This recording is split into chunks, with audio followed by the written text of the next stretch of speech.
नमस्कार मंडळी. तर इथे मी आज बनवणार आहे आंबार सुकटीची चटणी.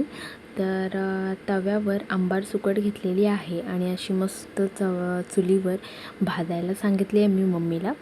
आणि आता ती व्यवस्थित अशी कडक कशी भाजून घेणार आहे.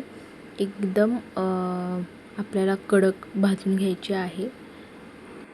आणि एकदा भाजून झाली कडक की मग घ्यायचं आहे आपल्याला चटणी करायला.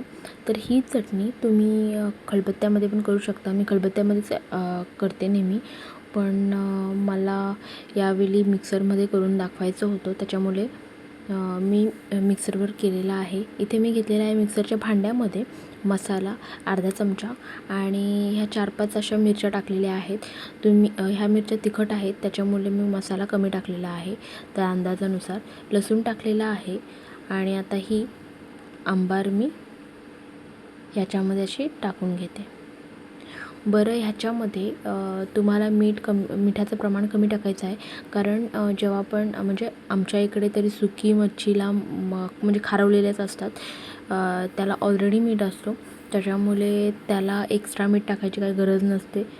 फक्त एक चवीपुरतं म्हणून थोडासा मीठ घालायचा, जेणेकरून चव येते.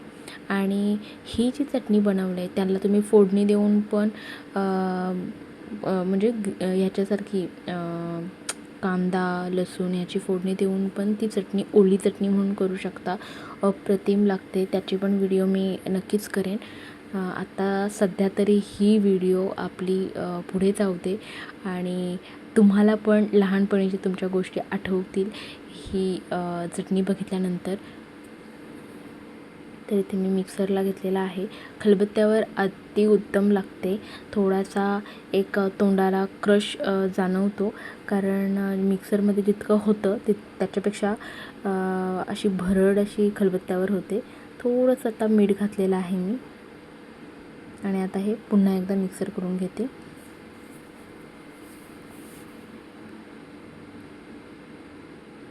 तर आता हे मिक्सर करून झालेलं आहे माझं आणि आता हे असं मस्त चटणी झालेली आहे भाकरीसोबत खायला. हे बघा.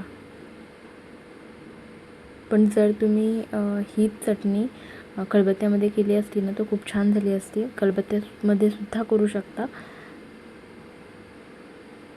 तर मस्त चटणी खायला या आणि एकदा ही रेसिपी पूर्ण बघा, तुम्हालाही आवडेल आणि ज्यांनी कोणी केली असेल त्याला लहानपणीची आठवण येईल.